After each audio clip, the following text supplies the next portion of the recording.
Halo, halo, maaf banget ya teman-teman, koneksi di tempat aku tadi putus, jadi aku harus nge live ulang, maaf banget. Oke, jadi kita anggap nol ya guys, kita anggap nol aja, kita anggap yang tadi itu nggak ada, nggak pernah terjadi apa-apa, jadi ya. Oke, mari kita tunggu teman-teman. Nah, oke, nah ini, oke, mari kita tunggu. Ya, teman-teman yang sudah hadir silahkan menginvite teman-temannya supaya bisa tambah rame talk show kali ini. Halo Kak. Halo, Gede. Maaf banget Kak, tadi putus internet di rumah aku, jadi aku restart modem dan segala macam dan baru jalan lagi sekarang. Ya, nggak Oke, apa-apa. tadi kan Takut saya tadi yang jaringannya jelek justru. Soalnya agak-agak ini juga di sini gitu ya. Nanti kabarin aja kalau misalnya ada kendala ya. Oh iya siap Kak. Nanti. Oke. Tadi kan Kakak juga udah sempat jelasin tuh tadi sempat offline. Semoga teman-teman calon teladan 2022 kan bau-baunya tahun depannya udah offline ya. Jadi semoga bisa Ya. ketemu kemarin tuh di GKU Barat ya kalau nggak salah. Atau di Eh, per- GKU yang satu lagi? Timuan. Kalau pertemuan pertama itu semua teladan, Gede. Jadi Hmm. kalau di angkatan saya ya, waktu itu di Bogor kita di villa. Sekalian kegiatan Oh. ada workshopnya gitu. Kalau tahun lalu memang seingat saya di aula barat itu ada kan kumpulnya tuh di situ tuh yang Iya. pembukaan ada trio datang juga gitu. Nah di situ memang tahun lalu di situ gitu. Gak tahu ya tahun ini Oh. Zoom ya. Oh, yang tahun ini di Zoom Kak. Tapi kebetulan waktu itu yang datang ada Pak Sandiaga Uno. Jadi nggak kalah Oh, keren kok teman-teman Kak. siap. Oke. Nah, Kak, jadi kan kita teman-teman kita hari ini akan membahas mengenai internship. Internship itu kalau bahasa Indonesianya magang, teman-teman. Nah, pengen tahu nih Kak, magang itu sebenarnya ngapain sih Kak? Karena mungkin kita kan yang baru datang ini, yang Catla dan 2022 ini kan transisi dari SMA ke kuliah. Mereka masih terbiasa kayak datang ke kelas, pulang, ngerjain PR, terus ngulang lagi gitu. Mereka belum tahu apa itu magang. Oke, apa itu magang? Jadi gini teman-teman ya, kalau dilihat lagi, saya narik agak jauh nih ya. Pertama dari Tridharma dulu ya. Kita nanti teman-teman kalau jadi mahasiswa itu akan ada dikenalkan lah setidaknya dengan Tridharma perguruan tinggi gitu. Itu ada 3 poin: pendidikan, pengajaran, terus ada penelitian dan pengembangan, terakhir ada pengabdian masyarakat gitu. Kalau saya nggak keliru itu tadi 3 poin gitu ya.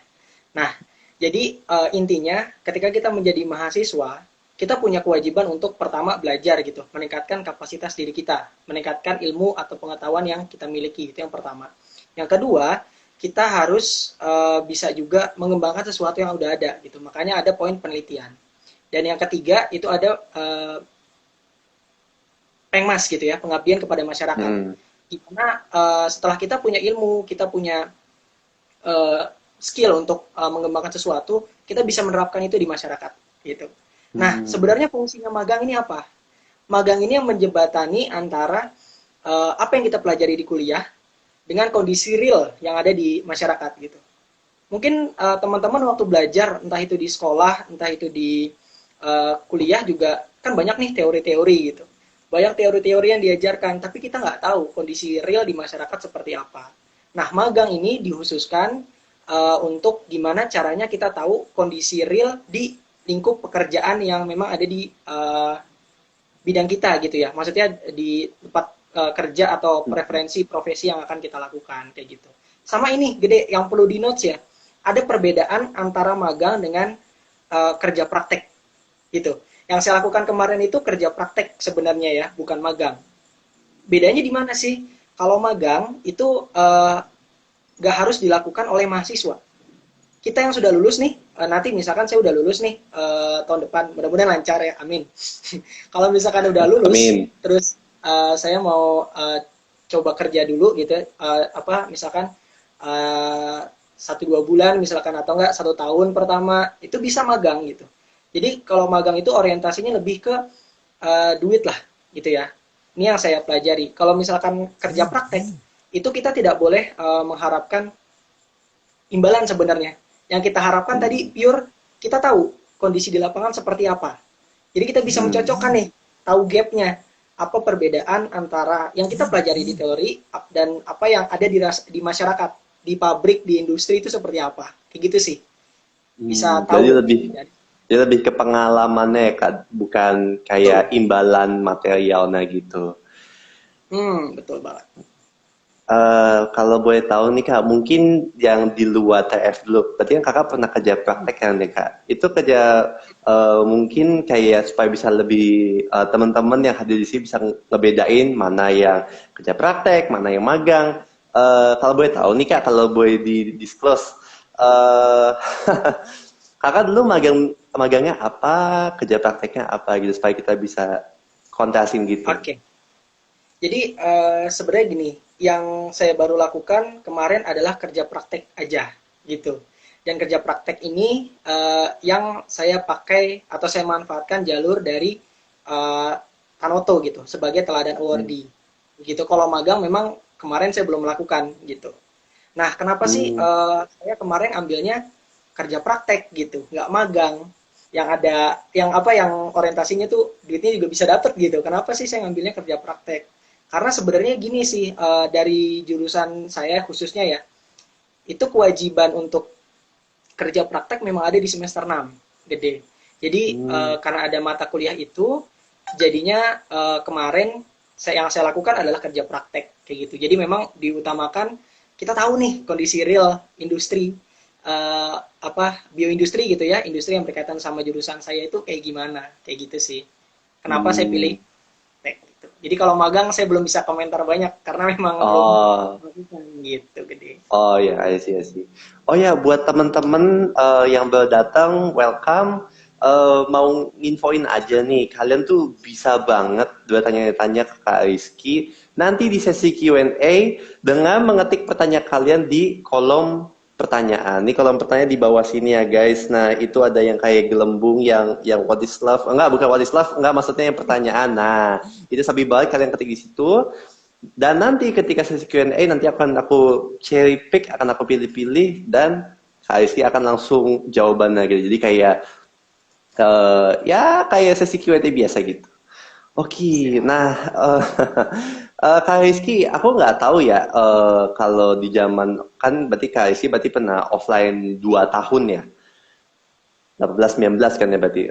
Nah, aku pengen tahu nih Kak, ini tuh zaman sekarang atau at least di angkatan aku ya Kak, kurang tahu mungkin teman-teman yang angkatan 2021 bisa relate.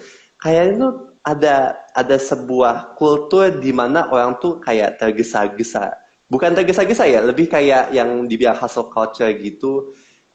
Orang tuh kayak baru semester 1 udah pengen magang, baru semester 2 udah pengen student exchange, baru semester 3 udah pengen part time dan bukan di perusahaan yang main-main gitu. Ada yang mau ke perusahaan yang gede startupnya, ada yang udah stable gitu.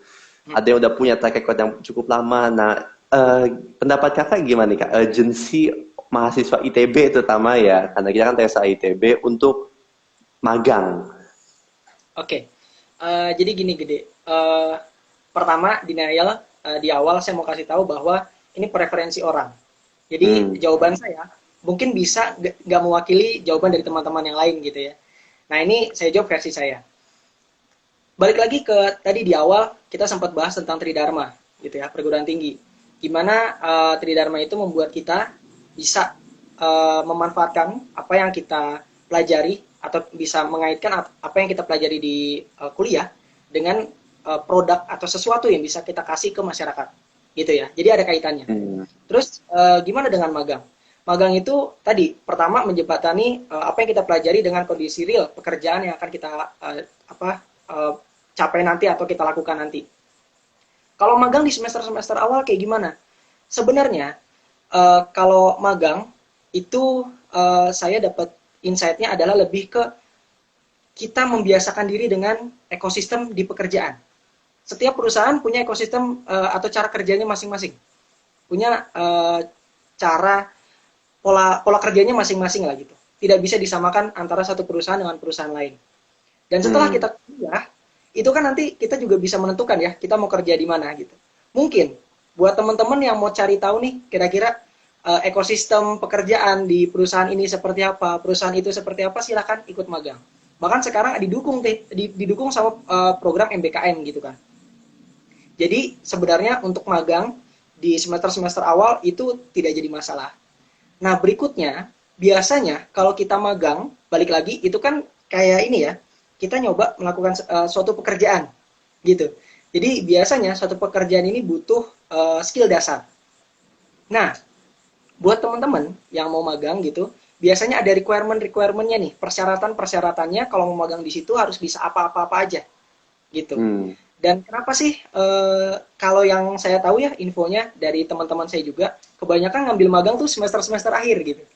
Setidaknya semester 5, 6 gitu, 7, 8 itu kebanyakan atau mayoritas baru ambil magang di situ. Kenapa?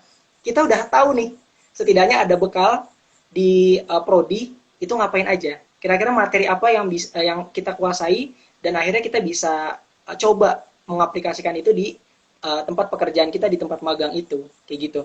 Jadi kalau di awal-awal sebenarnya bisa juga, tapi mungkin tadi ya ada skill-skill dasarnya itu yang mungkin tidak sebanyak mahasiswa yang udah tingkat 3, tingkat 4, kayak gitu gede. Jadi tergantung preferensi. Kalau misalkan dia pengen cari pengalaman kerja gitu, pengen belajar langsung ya di tempat kerja, itu bisa lewat magang di semester-semester awal. Cuman memang kalau dari saya usulnya atau sarannya semester-semester awal dibagusin atau dibanyakin pengalaman untuk menambah soft skill dulu dari entah itu organisasi atau kegiatan di dalam ITB, di luar ITB, sekitar Jawa Barat atau mungkin lebih luas lagi kayak gitu. Nantinya kalau misalkan udah semester-semester 5, 6 lah gitu atau 7, 8, nah barulah itu ke magang gitu langsung hands on gitu sama pekerjaannya. Jadi kita punya skill set pertama hard hard skill ya dari materi-materi di kuliah, sama soft skill dari tadi kita ikut organisasi, kegiatan itu ada. Jadi setidaknya nggak terlalu kosong-kosong banget. Kayak gitu sih. Nah, soft skillnya juga bisa didapatkan dari program-program leadership, dari program teladan kan ya Kak? Betul sekali. Itu yang membantu banget. Udah satu paket guys. Jadi kalau misalnya kalian pengen internship gitu, nah kalian hard skillnya didapatkan dari kalian kuliah di ITB, atau kalian misalnya ngambil, kalau misalnya aku kan informatika nih, dan banyak lah ya, kayak aku nggak mau nyebut nama perusahaan berhubung aku belum dibayar, tapi kalau misalnya di sini ada perusahaan-perusahaan yang pengen bayar aku, boleh banget. Kalau misalnya course-course gitu, nah itu kan bisa nambahin hard skill ya. Tapi kalian bisa dapetin soft skillnya, entah itu cara kalian memanage diri kalian sendiri, entah itu cara kalian memanage orang lain. Nah itu didapatkan dari program teladan, begitu guys. Nah ini kayaknya Kak Rizky masih agak kendala koneksi. Ya, oke. Jadi halo teman-teman, kita akan menunggu Kak Rizky kembali bersama kami. Oke, untuk yang baru datang, kembali lagi, kalian bisa bertanya-tanya mengenai internship atau segala hal tentang teladan di kolom tanya jawab di sini. Nih, ini. Nah, di sini ya guys.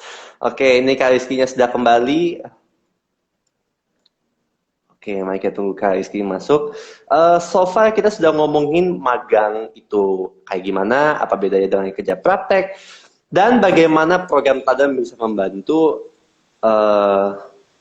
kalian kalau misalnya dapat beasiswa teladan untuk mempermudah kehidupan kalian di internship nantinya.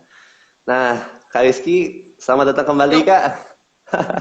Iya, sorry, tadi di saya blank gitu, jadi tiba-tiba ya. Selamat datang lagi teman-teman. Oke, mau nanya-nanya nih Kak, kan tadi Kakak sempat nyebutin nih kayak orang-orang dari preferensi orang tuh bisa memutuskan untuk magang dan berdasarkan skill set atau kayak keahlian yang mereka punya. Ya mungkin kalau misalnya misalnya aku ngambil contoh dari informatika, mungkin kalau misalnya dia semester 1 udah merasa kayak hackerman gitu, bisa server atau database yang besar-besar, mungkin dia nggak akan terlalu beban gitu kalau misalnya dia ngambil magang di semester 1. Tapi kan kembali lagi ke preferensi masing-masing. Mau tanya nih Kak, pendapat Kakak, kalau misalnya magang ini harus sesuai dengan bidang yang dikuasai atau tidak? Kayak misalnya aku misalnya kan jadi aku kan di teknik informatika sekarang, berarti kan berhubungan dengan IT. Tapi misalnya aku merasa ada suatu panggilan gitu untuk berkontribusi di apa ya, misalnya kelautan gitu. Misalnya aku pengen buat kapal gitu misalnya. agak melenceng jauh, tapi ini contoh yang agak hardcore ya.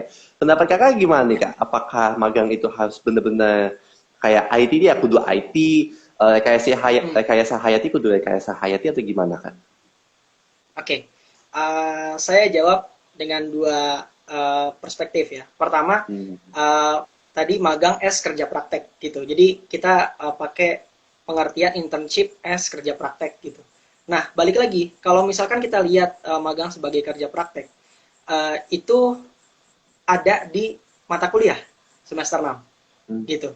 Kalau saya ya. Jadi sebenarnya tujuannya adalah kita tahu atau kita punya pengalaman kerja di bidang yang sesuai dengan program studi kita. Gitu. Hmm. Jadi tahulah gitu ya pekerjaannya seperti apa. Kalau misalkan magang tempat kita cari pengalaman kerja aja gitu ya, itu bebas gede. Karena yang saya pelajari juga ya, sebenarnya ini saya pelajari waktu KP, waktu kerja praktek, cuman bisa jadi insight juga buat teman-teman nih. Ketika nanti kita kerja gitu ya, apalagi di belakangan zaman-zaman ini atau di tahun-tahun sekarang, itu tidak menutup kemungkinan kita bekerja di field atau di pekerjaan di profesi yang memang agak jauh atau bahkan tidak relate sama jurusan kita. Dan sebenarnya itu bisa jadi tidak masalah karena kita bisa belajar di tempat kerja kita nanti gitu. Nah, jadi sebenarnya kalau misalkan kita tadi misalkan gede nih di informatika, terus ada ketertarikan di kelautan, pengen coba kerja di sana untuk menambah wawasan di sana, silakan aja, no problem gitu. Mungkin ada orang yang memang merasa di prodinya dia, di ilmu yang dia dapat di kuliah kurang nih gitu. Misalkan saya rekayasa hayati, terus saya bercita-cita atau saya punya impian, saya mau buat satu entrepreneurship atau bukan entrepreneur social enterprise misalkan. Saya mau punya perusahaan sendiri. Waktu saya pikir atau saya reflect ke apa yang sudah saya pelajari, kalau misalkan dari ilmu saya aja nih kurang gitu. Saya nggak punya ilmu tentang manajemen, saya nggak tahu ilmu tentang gimana mengatur keuangan, finance, saya nggak punya itu. Terus hal-hal lain lah yang diperlukan untuk jadi seorang social entrepreneur gitu. Akhirnya saya coba cari skill itu gitu, dan banyak caranya. Mau saya baca buku, cari jurnal, atau mungkin langsung terjun kayak tadi. Saya cari misalkan perusahaan yang bisa melatih kemampuan manajemen saya atau menambahkan wawasan manajemen saya, finance saya kayak gitu. Jadi memang balik lagi ya, ini nggak bisa disamaratakan gede, tergantung preferensi orang masing-masing gitu.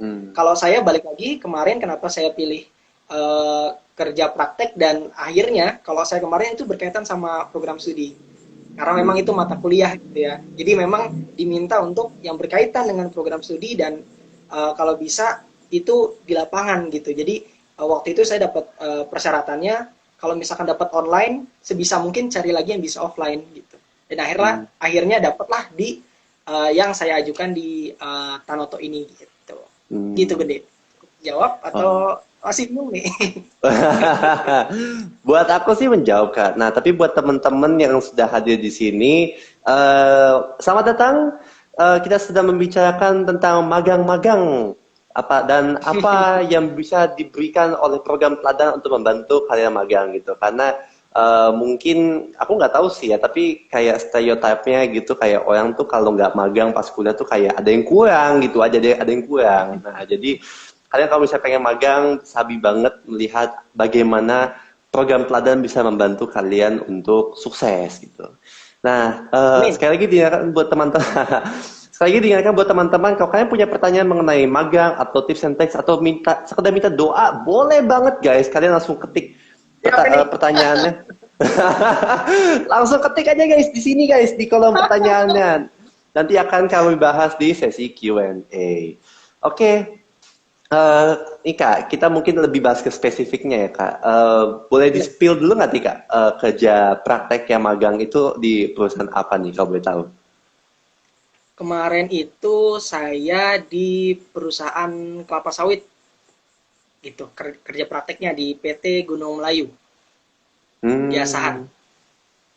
Oh, itu sebagai apa, Kak? Kakak di sana? sebagai production intern, jadi magang di bagian produksinya lah gitu. Hmm.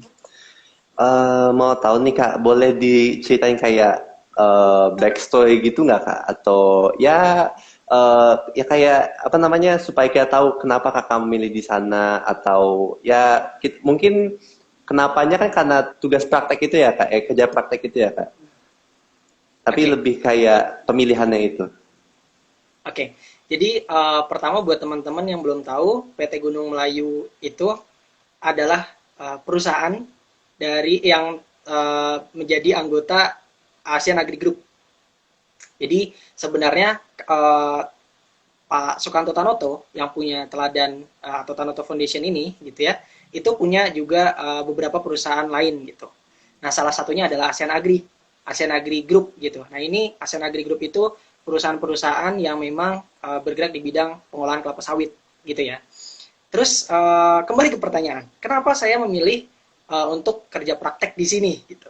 Oke, jadi pertama ya memang saya lihat kondisinya sekarang waktu pandemi kemarin, khususnya waktu saya semester 6 ya, itu susah.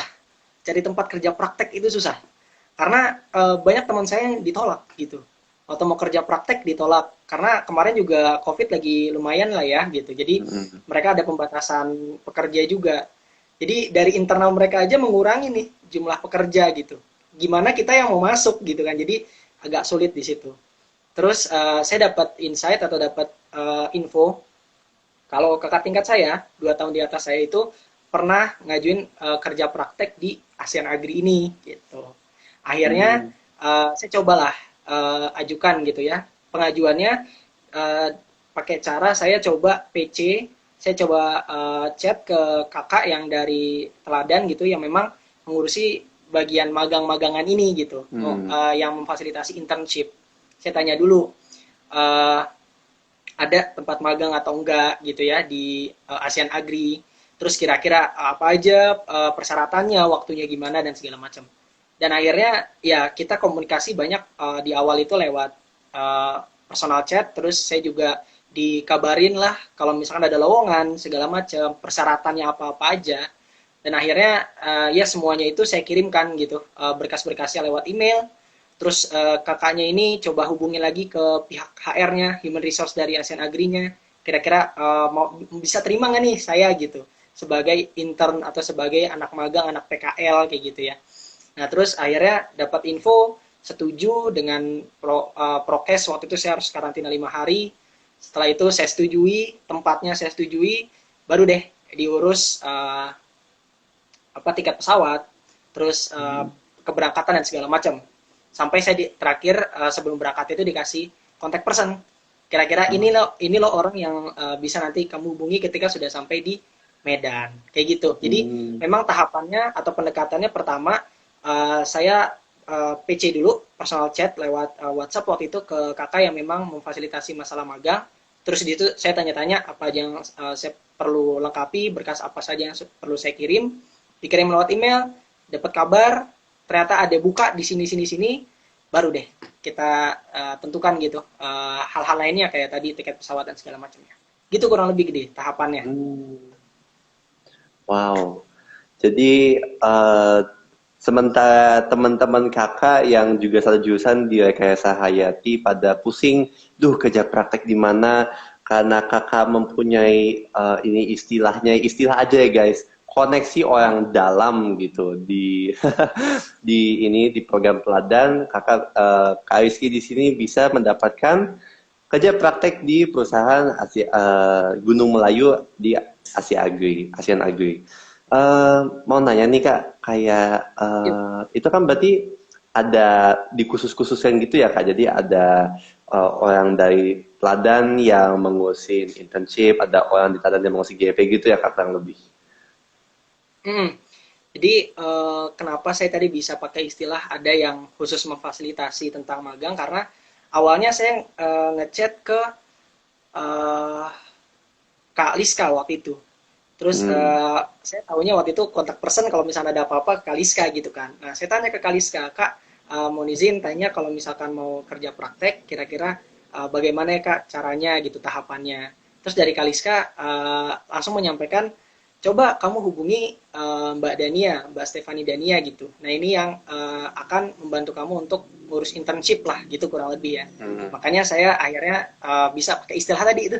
Ada yang khusus untuk ngurusin internship. Kayak gitu, Gede. Hmm. Nah, berarti gitu ya teman-teman. Salah satu keuntungan kemarin kan udah dibahas ya, di day satu dibahas kalau mendapatkan beasiswa teladan, kalian akan dapat UKT, kalian akan dapat program pelatihan kepemimpinan. Besoknya di day 2 kalian dikasih tahu kalau ada nih program-program di mana kalian tuh bisa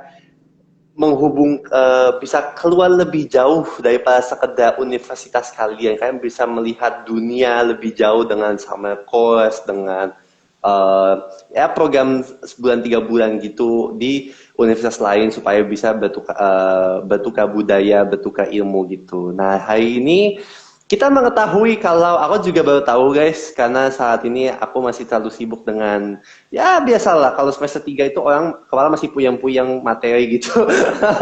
Jadi belum terlalu kebayang apa itu internship. Nah, sekarang kita semua udah tahu ya guys, kalau internship itu adalah salah satu benefit dari ikut program teladan. Nah, mengutip kata Kak Aceh dari satu, jangan lupa tekan kirim ketika kalian mendaftar. Karena kalau nggak dikirim, sayang. Nah, Betul. Kak Rizky mau nanya nih Kak, Yuk. kayak mungkin kerja praktek, asumsikan kondisi offline gak ada pandemi gitu. Mungkin teman-teman kakak bakal Hmm. banyak juga ya yang bakal dapat kerja praktek.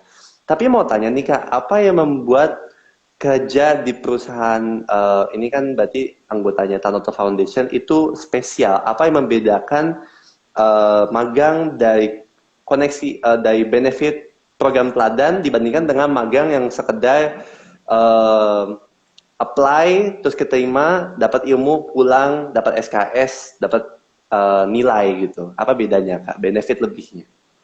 Oke.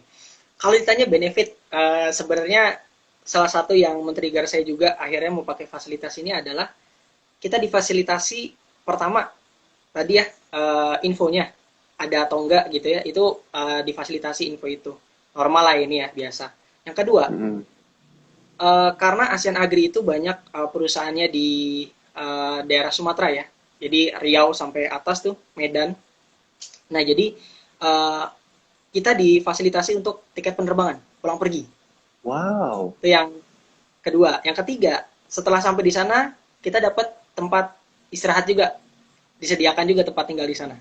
Jadi Hmm. ibaratnya nih, kalau teman-teman yang lain berangkat kerja praktek masih mikirin transport gitu ya, terus masih mikirin Mm-mm. kira-kira di sana gimana, mungkin harus ngekos segala macam, kita tinggal bawa badan, bawa baju gitu ya, udah berangkat, udah bisa tinggal hidup gitu sampai Hmm. selesai kerja praktek kayak gitu sih kurang lebih gede.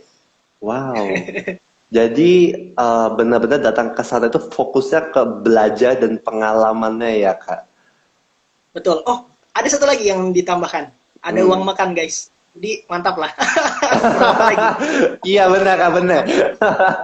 Kalau misalnya udah kerja serius-serius, udah belajar serius-serius tapi nggak makan, ya Ah, kurang gitu, kurang. Wow. betul. Itu kerjanya, aduh, lupa nanya nih kak. Itu di perusahaan yang Gunung Melayu itu berapa lama kak kemarin? Kemarin itu saya cuman 1 bulan sih gede Oh, di pabriknya. sebulan. Cuma karena memang ada peraturannya tadi harus karantina 14 hari awalnya. Jadi memang saya sediakan waktu kurang lebih setengah bulan ya, 15 hari waktu itu di awal sebelum kerja praktek memang untuk karantina. Tapi Hmm. ternyata waktu saya udah mengajukan tanggal itu, terus berjalan nih udah mendekati hari keberangkatan, dikabarkan kalau ada update info karantinanya 5 hari aja. Jadi ada kurang lebih 10 hari, 9 hari tambahan lah dari waktu kerja praktek. Kayak gitu. Jadi total-total 40 harian lah gede. Wow. Oh ya, Ya, I see kak. Berarti kurang lebih semua sudah difasilitasi, semua sudah disediakan, dan kakak tinggal fokus di sananya aja. Kalau boleh tahu nih kak, Mungkin boleh spill dikit karena bisa jadi kurang tahu juga Kak, karena mungkin kayak kan kayak apa namanya, tiap perusahaan mungkin ada rahasianya masing-masing, rahasia jualan, rahasia bisnisnya gitu. Mungkin bisa di-spill sedikit Kak, kayak Kakak di sana tuh apa saja yang poin-poin yang Kakak tuh kan kayak before after kerja praktek kan kudu Oke. ada bedanya kan Kak. Kalau Kakak kan sayang gitu. Oke. Before after. Jadi awalnya ya saya masih bawa anggapan bahwa kerja di Sumatera itu tuntutan kerjanya berat gitu. Karena orang-orang Sumatera cenderung apa nih ya, keras lah gitu. Masalah Mm-mm. disiplin lebih tinggi macam. Akhirnya saya bawa image itu dari Jawa waktu itu ya. Karena jujur saya belum pernah ke pabrik, apalagi di Sumatera waktu itu ya. Karena Mm. di pabrik itu dari jurusan saya rencananya semester 4, tapi ternyata semester 4 pas pandemi awal-awal tuh. Jadi gagal gitu kan berangkat Oh kita. iya. Jadi saya pure berangkat ke sana dengan tanpa pengalaman ke field atau ke pabrik langsung gitu. Oke, Mm. saya masuk, saya datang ke sana. eh, yang saya pertama dapat adalah mereka sistematis. Jadi saya berangkat jam berapa, terus nanti yang akan jemput siapa, yang jemput berangkat dari jam berapa. Soalnya gini ya, untuk gambaran teman-teman, kemarin itu saya berangkatnya atau terbangnya ke Halim ya, ke Medan, sorry, ke Mm-mm. Medan dari Halim gitu. Saya kan dari Jakarta ya, jadi Jakarta ke Medan. Terus dari Medan itu nggak langsung dekat ke pabriknya, karena tadi Mm. saya dapat pabrik di daerah Asahan, Sumatera Utara, itu harus ke bawah lagi. Jadi ngedeketin Danau Toba. Kalau perjalanan darat Oh. itu sekitar 5 sampai 6 jam gitu. Mm. Nah, jadi eh, sebelum 1 hari sebelum saya berangkat, saya harus ngabarin dulu atau saya diminta untuk ngingetin lagi bahwa harus ada driver yang berangkat paling enggak 5 sampai 6 jam sebelum saya sampai. Kenapa? Jadi biar Mm. saya sampai, saya nggak perlu nunggu lagi. Gitu. Itu yang pertama ya. Mereka sistematis. Jadi ada tahapan yang jelas gitu. Terus waktu saya karantina 5 hari itu memang saya perhatikan ya. Jadi di karantina itu saya dipersilakan tinggal di satu kamar, terus saya nggak boleh kemana-mana tuh, karena juga karantina ya. Jadi Iya. semua saya lakukan dalam kamar, termasuk makan dan segala macamnya itu di kamar. Jadi ada yang akan ngirimin saya makan di jam-jam tertentu, gitu ya. 3 kali sehari, terus baju saya yang mau dicuci itu juga akan diambil di jam-jam tertentu. Dan yang saya perhatikan jamnya kurang lebih sama, disiplin jadinya, Oh, gitu disiplin ya. banget ya. Yang kedua, yang ketiga, waktu saya datang ke tempat uh, pabriknya nih untuk pertama kalinya, mereka itu selalu mengadakan ada budaya briefing pagi. Jadi mereka tahulah apa yang akan dilakukan hari ini gitu. Jadi punya gambaran, punya target. Yang mereka basisnya target sekali gitu. Kalau di kemarin saya itu yang dibahas waktu pagi adalah kita punya target sekian ton Mm. hari ini kita harus olah kelapa sawitnya. Kemarin ada kendala apa? Kita bahas, cari solusinya. Setelah dibahas, otomatis kita bisa ambil pendapat atau ambil asumsi bahwa semua pegawai atau semua karyawan udah tahu apa target kita hari ini gitu. Dan nanti di akhir atau besoknya itu akan dievaluasi lagi. Jadi ada evaluasi terus menerus. Ada continuous improvement gitu. Jadi harus ada hal yang lebih bagus daripada hari sebelumnya gitu ya. Itu yang ketiga. Yang keempat, uh, gigih ya. Gigih, kegigihan, ketekunan karyawan-karyawan di sana itu membuat saya takjub gitu. Saya di situ baru tahu bahwa uh, sebervariasi itu umur buruh atau pegawai pabrik ya. Soalnya ada yang masih umur 20-an, setingkat kita nih, umur 20-an, 22, 24 gitu, mereka udah kerja di situ. Mm. Sampai ada yang udah umur 55 tahun, masih Wah. kerja di pabrik gitu. Jadi wow, sebegitu banyaknya gitu, sebegitu luasnya, bukan banyaknya, luasnya umur pekerja di sana. Dan mereka semua punya pekerjaan yang saya bilang cukup berat ya, dibandingkan Mm-mm. kita yang pikirannya bekerja itu di depan komputer, di gedung ber-AC. Enggak gitu. Iya. Ini pekerjaan mereka tuh di pabrik, tidak ada AC, dan peralatannya berat-berat gitu. Jadi ya kalau gini ya, kalau bayangannya tuh di sana nggak ada orang yang karyawan yang badannya eh, besar gitu, besarnya berotot, jadi kayak mereka tuh semua sehat gitu loh. Oh. Saya banget. Jadi dengan mereka kerja itu eh, ya tadi umurnya sangat beragam tapi sehat semuanya. Maksudnya ya Hmm. punya pola makan yang bagus, terus gigih sekali. Terus yang buat saya insight lainnya gitu ya. Saya kan juga lumayan lama tuh 40 hari. Terus saya juga pernah ajak ngobrol pegawai-pegawainya atau karyawan-karyawan di sana. Yang bikin eh, terharu adalah ada yang memang sudah bekerja pertama kali dari umur 20-an sampai umur 30 40-an itu di perusahaan itu, di pabrik itu. Wow. Terus dia konsisten. Pas saya tanya alasannya,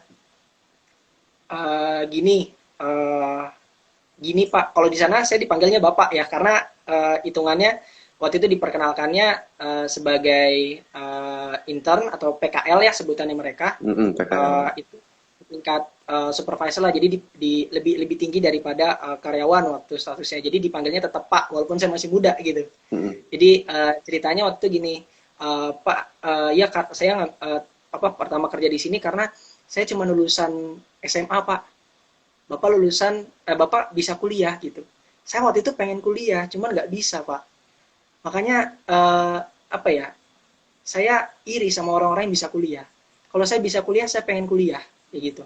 Dan karena saya cuma lulusan SMA, saya nggak punya ya apa waktu itu dibilangnya mau kerja apa lagi Pak? Susah cari kerja gitu. Lebih Hmm. baik saya kerja di sini yang bisa nerima saya. Ya udah terus bertahan sampai sekarang. Karena anak istri sih Pak katanya gitu. Jadi kayak what? Jadi kayak di situ kayak saya disadarkan bahwa sebegitu susahnya cari duit.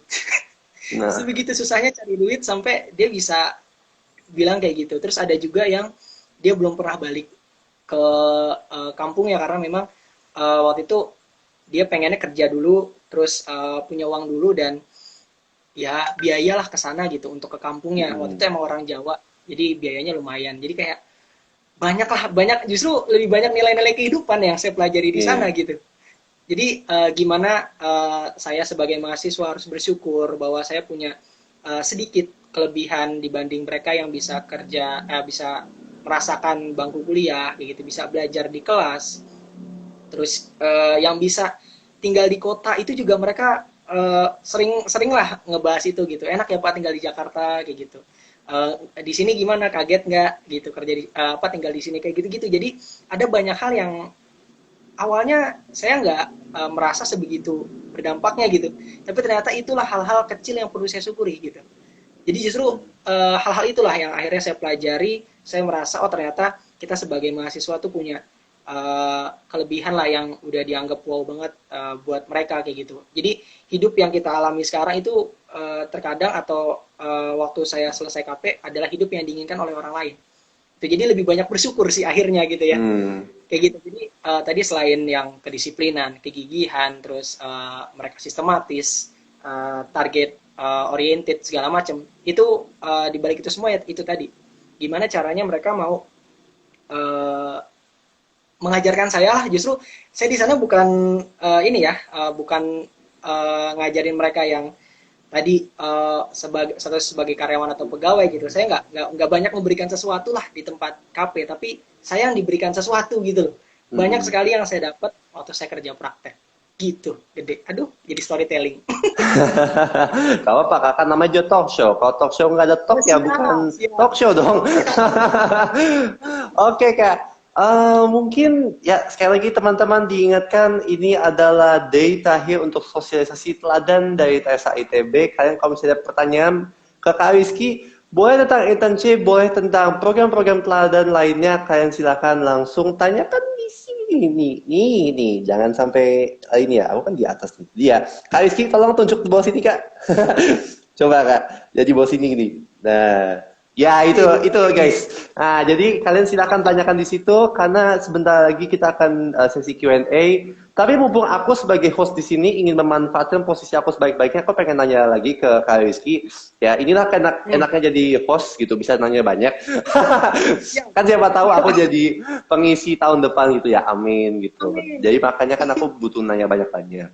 Nah, Kak Rizky mau nanya nih, kalau misal itu kan tadi udah serius banget ya Kak, Hmm. apa namanya kerja praktek magang gitu, dan ada apa namanya ada kontribusi dari teladan tentunya karena tanpa teladan Kak Rizky mungkin bolong ya 3 SKS dari kerja prakteknya. Aku mau nanya nih Kak, Hmm. dari sebenarnya aku kan juga ditawain ya kayak kemarin tuh sempat di Teladan nih mungkin sedikit spoiler buat teman-teman Teladan 2022. Cutting kalian yang ada di grup chat Teladan 2022. Nah, BTW grup lain chat Teladan 2022 kalian bisa akses di link yang bisa kalian cek di Instagram @tsaitb. Nah, di sana ada cuttingnya itu adalah cutting yang sedang magang sebagai seorang recruitment ambassador. Nah, itu juga program magang, guys, dari Tanoto Foundation Unpaid Internship. Dapat pengalaman, dapat sertifikat, banyak banget benefitnya, dan bisa kenalan sama adik-adik Unyu seperti kalian. Nah, aku mau nanya sama Kak Rizky nih, Ya. berarti kakak sekarang semester 7, berarti masih ada 2 tahun lagi lah ya. Untuk 2 tahun ini, kakak ada rencana lagi nggak kayak internship yang disediakan oleh program Tanoto Foundation? Oke. Eh, Mungkin berikutnya karena kemarin saya udah KP artinya SKS-nya sudah terpenuhi ya tadi kerja praktek gitu Hmm. ya. Nah, berikutnya memang orientasinya mungkin lebih ke gimana saya fit in di industri yang memang saya inginkan gitu. Nah, kemungkinan setelah lulus saya juga coba akan memanfaatkan itu gitu. Kalau misalkan field-nya kemana atau bidangnya kemana, perusahaan kemana, sejauh ini baru kebayangnya di apikal. Jadi kalau bedanya dengan ASEAN Agri itu apa? Kalau ASEAN Agri itu fokus ke pengolahan kelapa sawit dari kebun gitu ya, dari pemanenan sampai jadi crude oil, minyak kasar gitu. Hmm. Jadi masih belum di apa-apain. Nah, terus nanti crude oil ini akan dikirim ke apikal. Apikal ini kelompok perusahaan yang akan mengolah minyak kasar tadi, kelapa sawit, jadi produknya gitu. Jadi kayak Hmm. minyak, kayak gitu-gitu tuh itu diolahnya di apikal kayak gitu.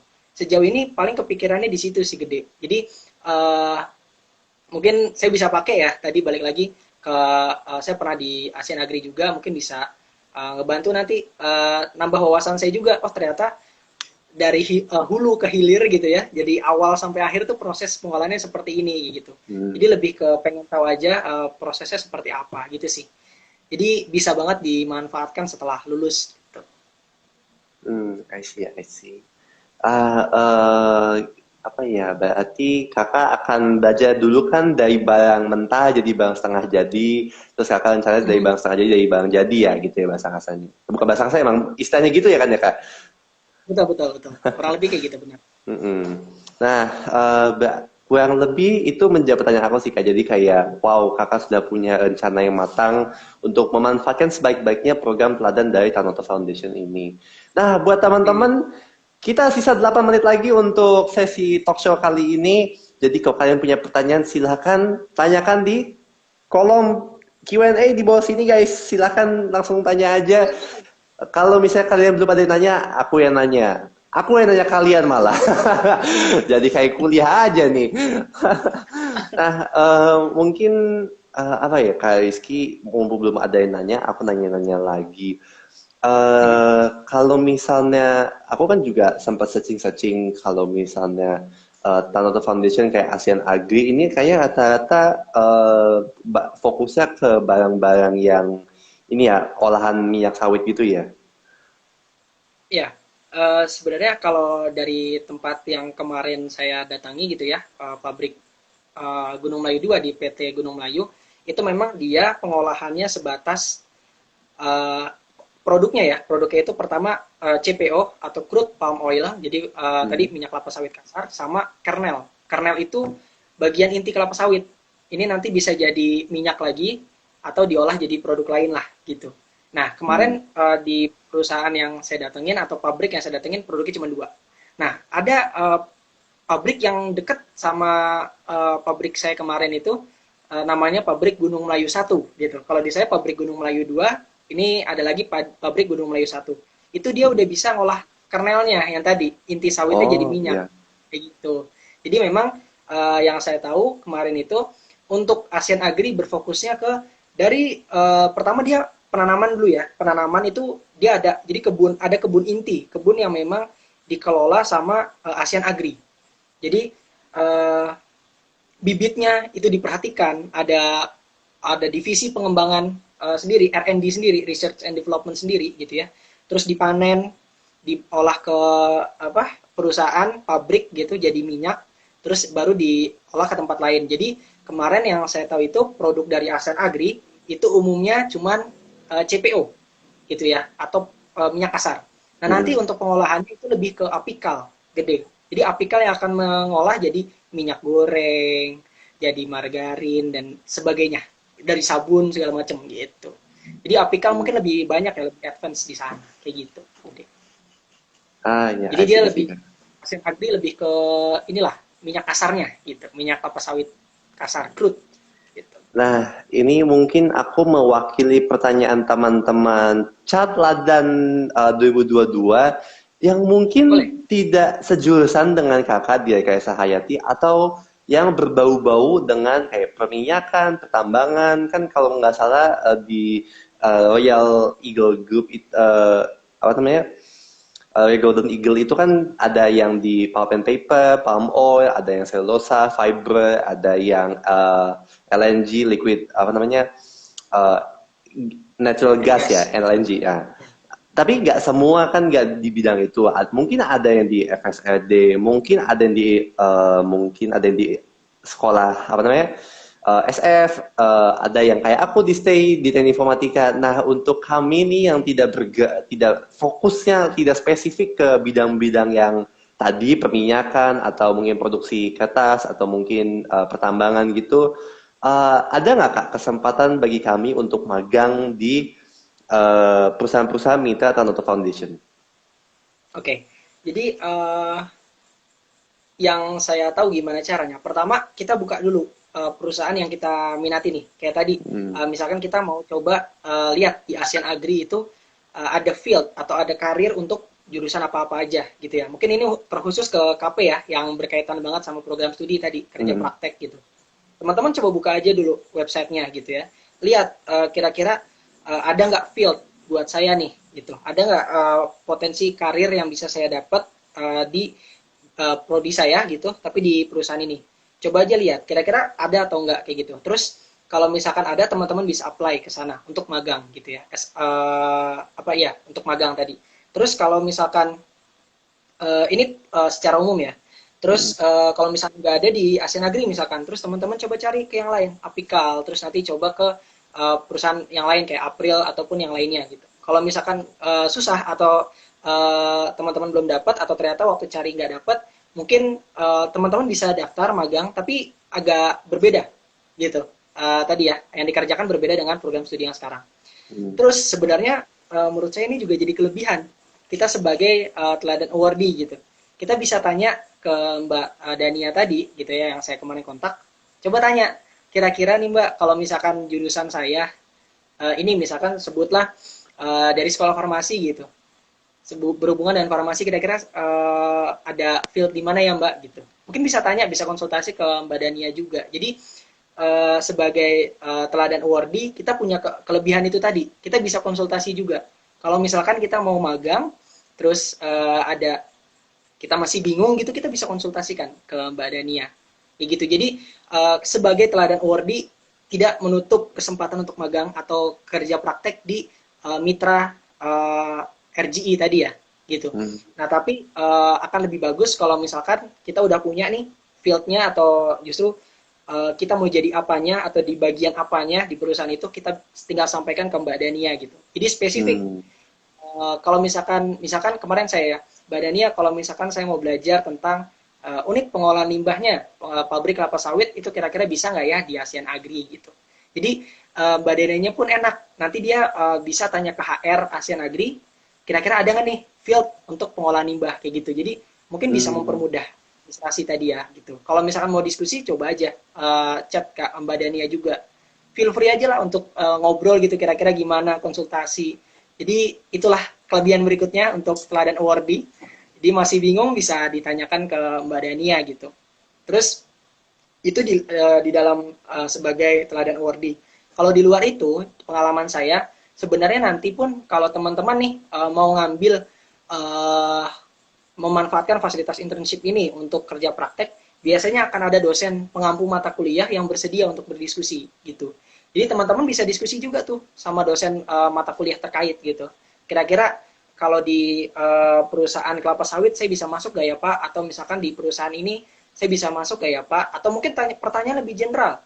Pak, kira-kira kalau misalkan saya mau kerja praktek itu di perusahaan yang seperti apa ya Pak? Kayak gitu. Jadi ada teman-teman bisa memanfaatkan fasilitas yang ada di Tanoto atau di sebagai teladan awardee, sama teman-teman bisa pakai data-data yang ada di internet sama yang disediakan sama fakultas gitu. Jadi banyak sebenarnya untuk cari referensi kira-kira mau kerja praktek di mana, mau magang di mana, kayak gitu. Gitu sih gede, kurang lebih ya. Jadi tidak menutup kemungkinan. Silakan aja. Oke.